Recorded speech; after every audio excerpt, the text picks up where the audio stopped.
Please give a warm welcome to the hosts of Alternate Ending. You're lighting so much better than mine. You've got like a corner seat. Here. I'll cheat a little bit. I'll give you a little look at what do I have going. You can see in my reflection of my glasses. I got the ring light going. The ring light. I don't have mine set up. I should have. Yeah, Rookie mistake. Parker, yes, looking fabulous as always. We'll let folks roll in because I know a lot of people were starting right at 7, and the episode is a solid 30 minutes. There's a lot that happens. So, and you're fresh off of watching it as well. I am. We just finished. Yeah. And sound off. Who's in the household with you watching collectively? I've got Ty, I've got Kawhi, and I've got Mark Hood. Woo! And my dad just left. That's awesome. Well, and yeah, now you're celebrating with your friends and family, your other family, the Hauntology family, as well as who knows who might pop in for this. But I know I have questions after watching that episode, as I'm sure folks do. So we'll give it a little bit. We'll be fashionably late, like you would be to a wedding. Yeah. Wedding episode. It makes sense. I think the series is amazing, Alan. I agree. Oh, Alan's on? All right, Alan. I did have to have a bourbon or two because when I watch myself, it settles my nerves. Oh, I can't imagine like watching myself. I have trouble watching you perform. Let alone watching myself perform. That would be a whole like meta level of anxiety that would be occurring for me. That was a fun episode. That was really great. And I want to thank everybody for being patient with the technology. You'd think that I'd done this before, and I actually do interview people, Abby, like as a secondary thing. Like that's what I do. Nice. So, but yeah, you wouldn't be able to tell by how disorganized I was today trying to get all this set up. But you are so organized. If it were me setting this up, no one would be on here right now. That's the difference. Well, just a few housekeeping things before we get going. We're a minute after. I'll keep letting folks dive in before we get into too much detail. But we've got everybody on a webinar setting, so that allows Abby and I to see each other and talk without you accidentally hitting the unmute button or pushing your children out of the way as they come in frame and camera. But the chat is open, as is the Q&A. Feel free to continue chatting with Abby and I. Will answer questions. I'll try to drive some of the conversation because I have my own questions that I want answered. But first, I do want to just congratulate you on this amazing accomplishment. Like I think many folks just try to get to this point, like over the course of their career, to have an opportunity like this, and for you to have it so early on is just amazing. So congratulations. Thank you very much. I appreciate it, and I would like to think that means you think I look very young, and I love that because. This career has been 15 plus years in the making, and it feels like I should retire at this point. But well, I think there's in a lot of folks' minds, like there is it's acting. It's such an easy life. And I remember us chatting as we were discussing setting this whole experience up. You were just concluding like a 9-hour round trip to drive to audition for a role. So it's not for the faint of heart. Like acting isn't just all fun and games. No, it's not. I had, and I will not reveal who it was, but I had a client of mine because at my studio, I coach actors as well. And my client had a really big audition opportunity, and he's never acted. However, he's booked a role that I held at my casting office, and he just assumed, his first audition, he booked a big role in a SAG feature, that this is acting, and it's so easy. And I made the same mistake my first time. My very first acting gig was a national Papa John's March Madness commercial, which when that check came, I was like, I'm done with theater. This is it. This is acting. It's not acting at all. That's like, one in a couple hundred maybe that you get a payment like that. And it was so jaded, but he did the same thing with this movie role, and he had told me about this opportunity, and he came back to me and he was like, I think it's going to be great. And I was like, well, you didn't get your headshots. You didn't get your resume. You don't have a reel, but I'm so happy for you. And then he comes back and he's like, I think I blew it. I sent her my headshots, which I let my friend take because they're just pictures. And the casting director said I was one of the most unprepared actors she's ever seen. And, that was I was like, well, there's a lesson to be learned here. Acting is much harder. All of it, the business of it, the behind the scenes of it, the doing of it. It's much harder than what you see when you tune in to watch a show like She-Hulk. Well, and you mentioned a 15-year career kind of to this point. What got you, what was the bug? What got you passionate where you were like, this is what I want to do, no matter the sacrifice? Because I understand there's been some sacrifice over the last 15 years and to continue to do it. I think, when you step away from acting, because growing up, I had done theater at the school that I attended, and I was in kindergarten, I was the master of ceremonies, and real shocker there. But I kind of grew up loving talking.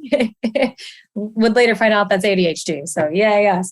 But when I went to college, I was pre-med and I hated it. And then I went pre-law and I also hated that. And it was about like end of my sophomore year. And I was like, you know what? I'm going to have some fun because I've been working hard my whole academic career. I'm going to join the arts and humanities program. I'm going to take a theater class. And I did. And I fell in love, met my best friend in the theater program. And it was a really great experience and great time with like-minded individuals who just want to create and they want to put great, work out into the world. And they have messages that they're trying to communicate. And it just was a wonderful environment and vibe. And I fell in love with it then. And then I had my first kid and I did my real big girl job after I graduated college. And I had a 9-to-5. And then I had a slew of other jobs. And I stepped away from acting because it wasn't feasible with, having a real life that pays real bills.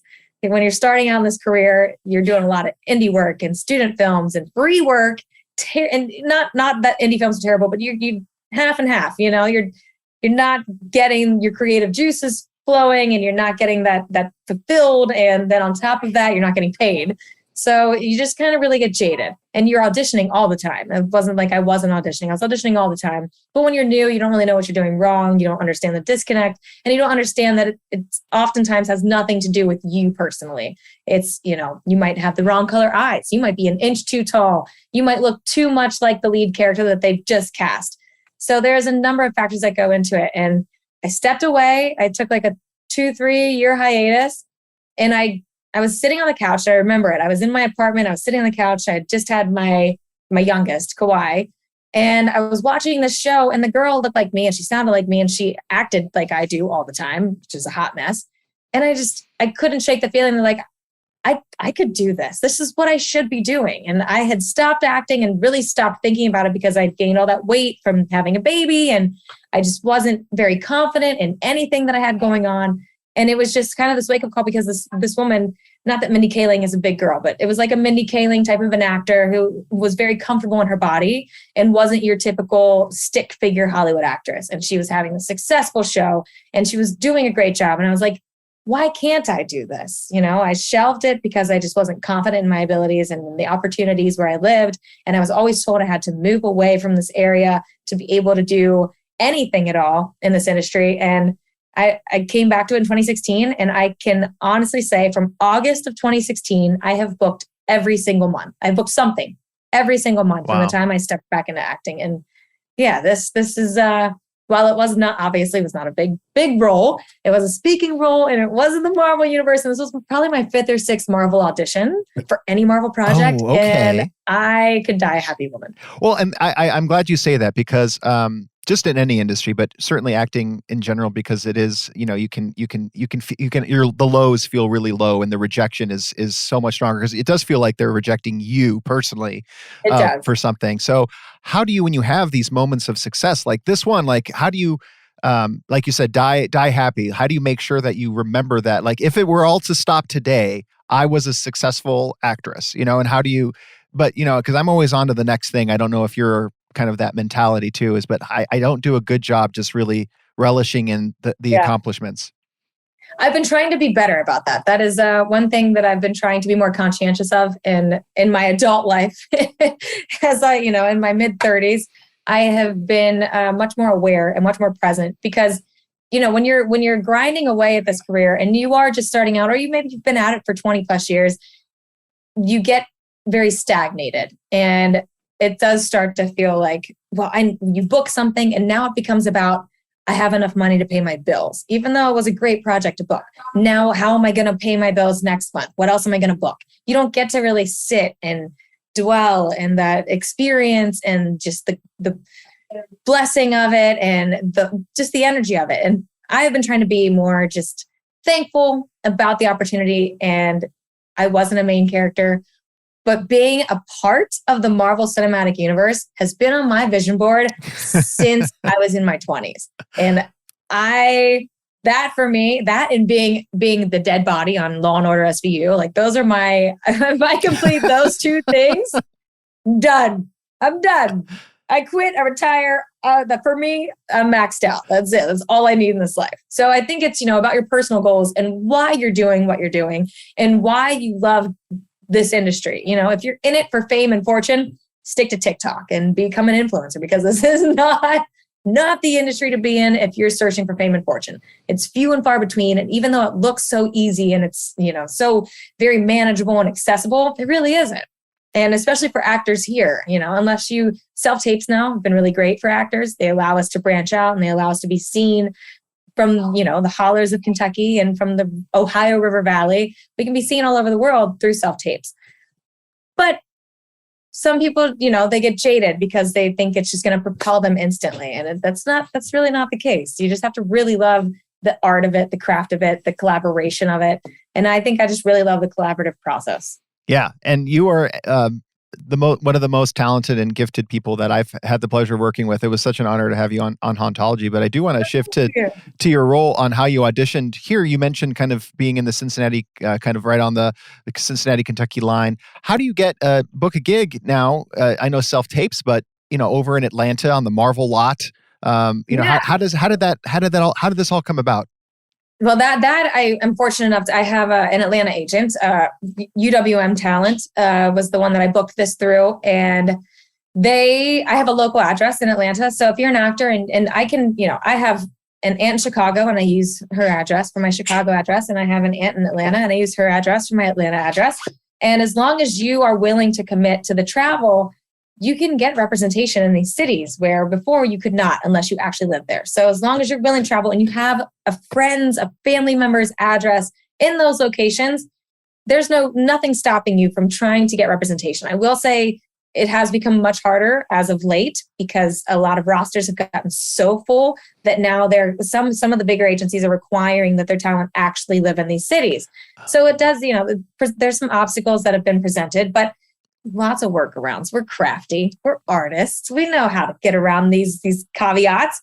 But I auditioned for this actually. And like I said, this was probably my 5th or 6th Marvel audition. I had actually had a Black Widow audition prior to this, which I worked with a dialect coach, Adrienne Nielsen, who is the dialect coach for House of Cards.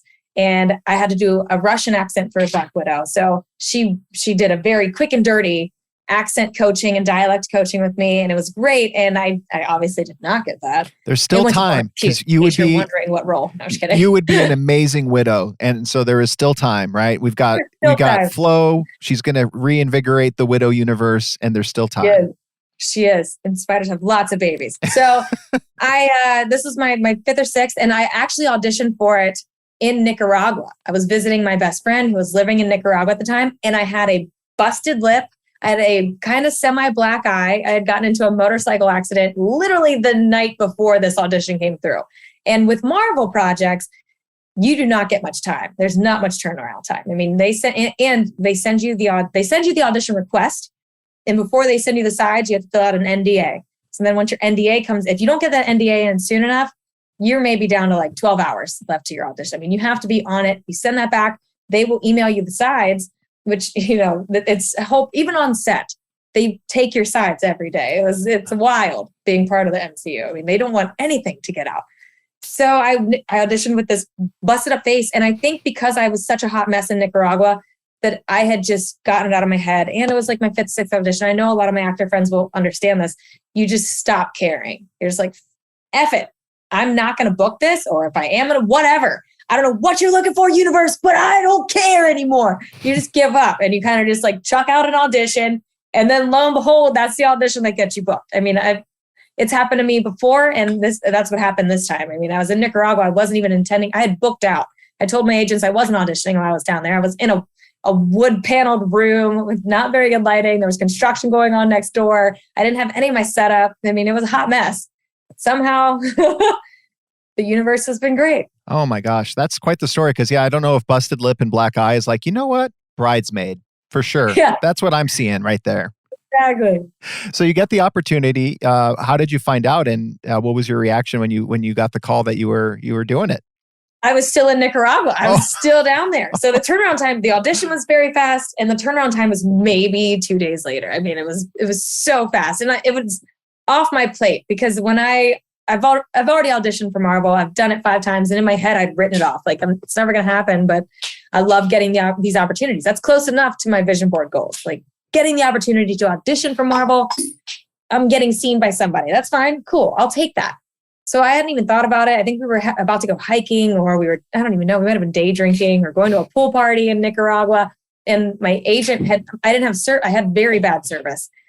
And I remember getting to a point where I finally had service, and there was 4 voicemails from my agent and a slew of text messages.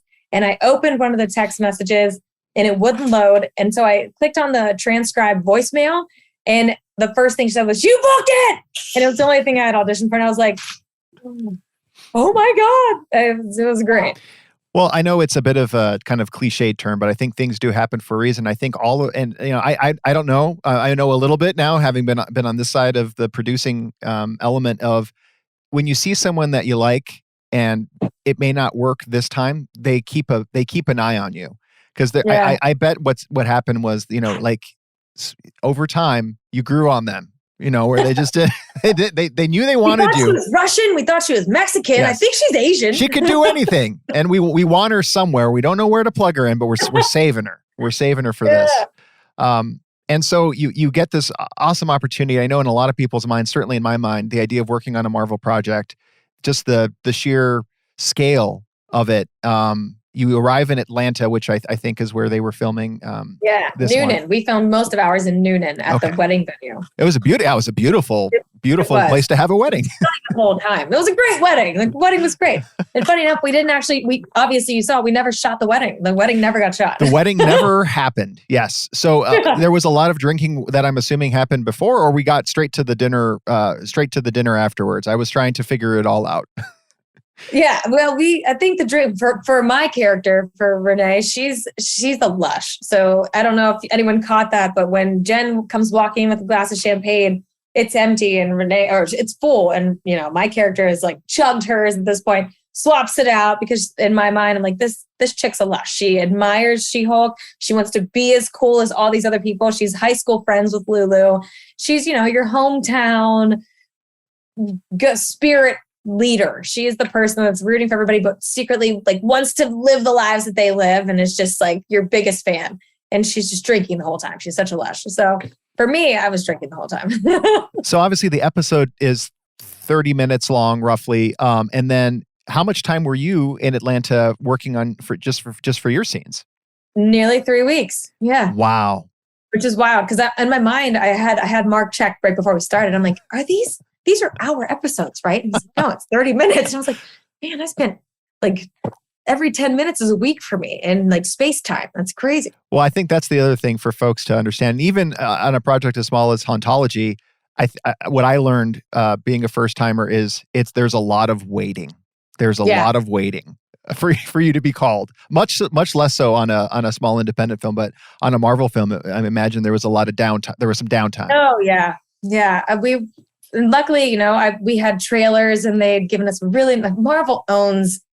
I don't know what Marvel doesn't own. I think it would be easier to name the things Marvel doesn't own or have access to, because our base camp, where they would pick us up in the morning, everyone had their own trailers, huge trailers that were Marvel owned, and they own everything. So our trailers were nice. I had a bed in mine. I had my own bathroom. I had my own mini kitchenette. It was really awesome. And there would be hours. I'd be on set for hours. And then the scenes we needed to get, because a lot of it was stunts. As you guys saw, there was a lot of stunting going on, and stunts take a long time to choreograph. So on the stunt heavy days, I would be in my trailer for a hot minute when they were shooting, the reverse, and we weren't really needed, or they would send us back. So a lot of downtime, a lot of, hurry up and wait. But yeah, I was down there for about 3 weeks. And you got to interact. I mean, you had a lot of interactions with Tatiana, it looks like, as well, too, in the role. Tatiana's amazing.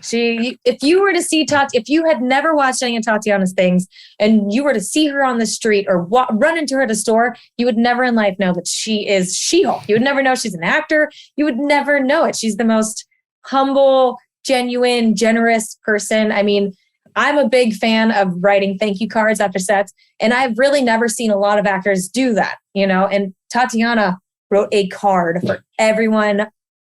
And she had been filming since March, and we filmed this episode in August. And, every set, she was, every time a set wrapped, an episode wrapped, she was writing thank you cards and even getting little gifts. And she deserves all the praise. She did a fantastic job as She-Hulk. She is She-Hulk. Yeah, I have nothing but great things to say about Tatiana.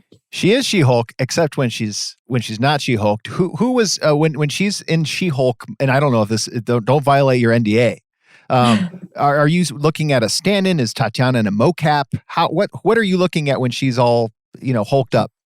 All the above. Okay. So the funniest part is a lot of the hair and the head, there was an eye line for us. It was the She-Hulk head, exactly as you see it on a stick up in the air. So we would know where to look because Tatiana's in motion capture and she's fitted. So, it's especially for beginner actors, even for actors that have been doing this for a while, and anybody in general, it's hard not to look at someone when they're talking.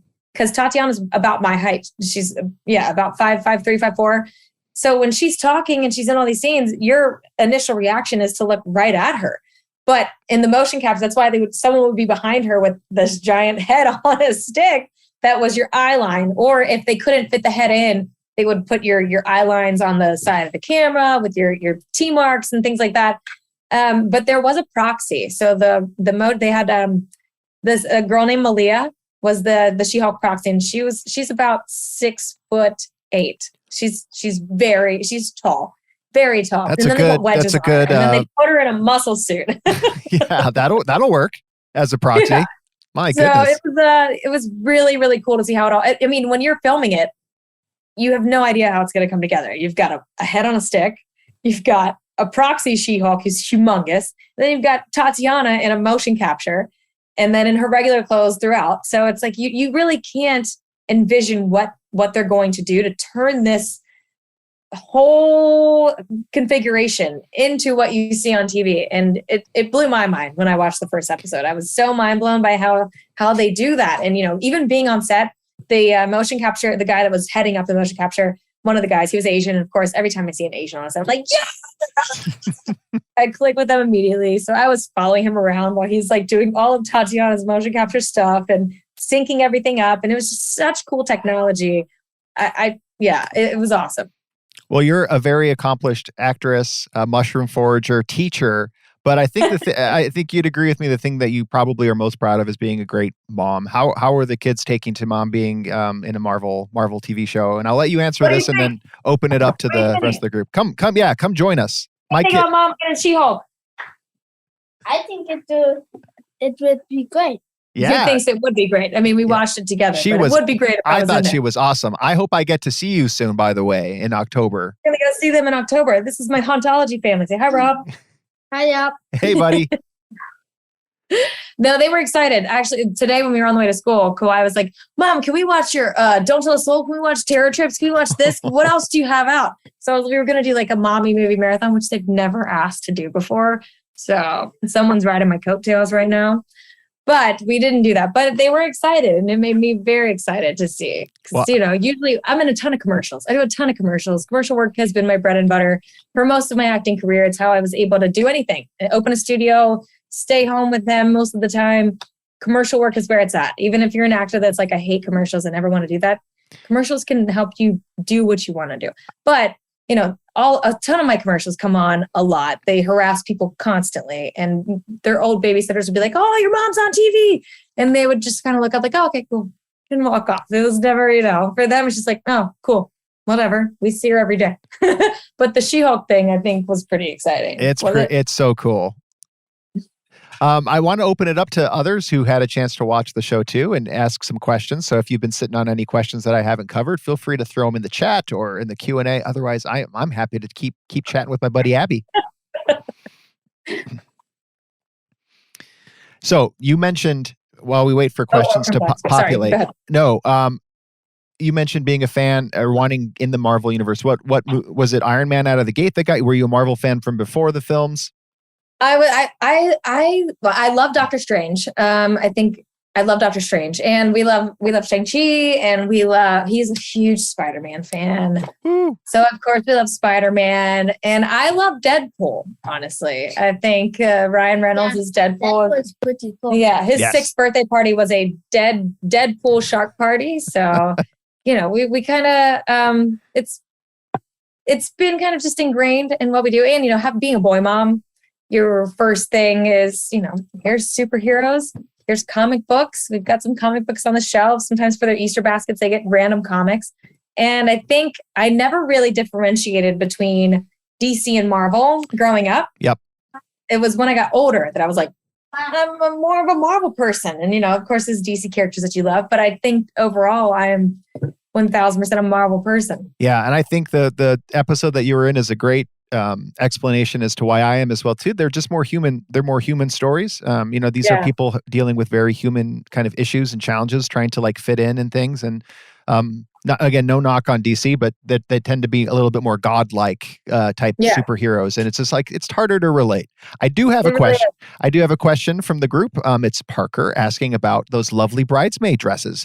You got a dish on it though. Were they itchy, comfy, or what? Like, give us the scoop. They look like they would be super itchy, and surprisingly, I think Anne Foley, the costume, did such a great job. Reading what's going on right now.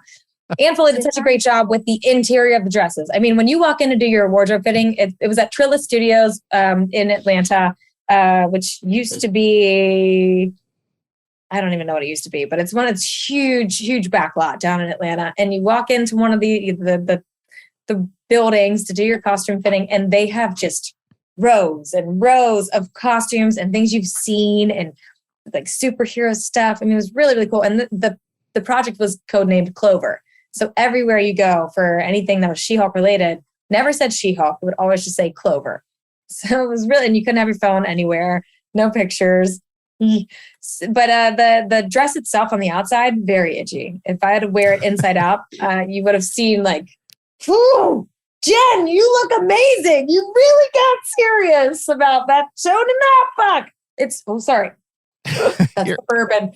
But it actually wasn't that bad. The inside, she had put like some really soft material. It was tulle, obviously. They had made all these huge pink dresses, and it didn't wrinkle easily. So I know the costumers loved it, not having to steam us in between, because we were sitting for a lot of the time. We were in our spaces sitting and relaxing, and sometimes napping. Yeah, I think most brides typically use that as an opportunity to punish their bridesmaids by having like really terrible bridesmaids. They were very lovely, right. a nice color.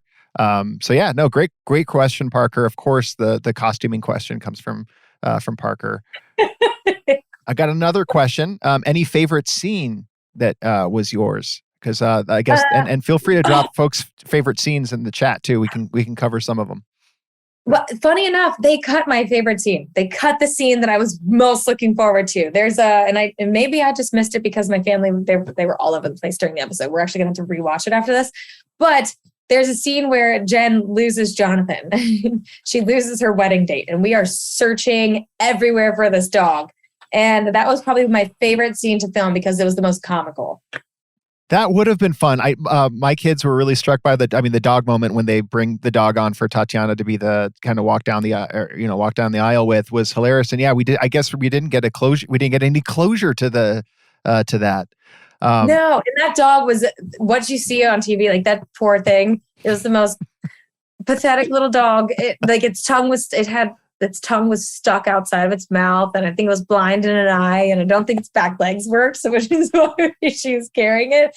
It was the most beautiful dog, but it was really cute and very funny. I'm sure it's also watching the episode premiere tonight as well too.